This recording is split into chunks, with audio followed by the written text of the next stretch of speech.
tudd Cheikh na Ahmada Tidiane rek 17 juin mooy sa bésu anniversaire kon nag marhaban bi Cheikh Tidiane al Amina. alhamdulillahi xaqa xamdihi.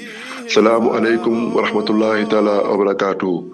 mbokku jullit yi mbokku taalibe yi ku dégg lu ni mel xam ne bés bu mag terawti na si ndigalu alxalifa cheikh Mouhamadul Mahi cheikh Ibrahima Niass si ndigalu Seydiya wa Mawlaaya Seydi Mouhamadul Mokhtar Ka si njiital sang bi Mawlaana Baye Cheikh Ahmed Tidiane Touré nafala ali barakaati yi. daayiratul maqaama Ibrahima international ñoo am mbégte ak kontante di leen jégal seen programme bu mag bi ñu dippee njukkal Cheikh Ahmed Tidiane Chérif rabbi allahu taala anhu ren doon seen deuxième édition ñu fas yéene ko amal le samedi 21 juin 2025 fële sa Jaxaay unité 18 en face Camarine bi.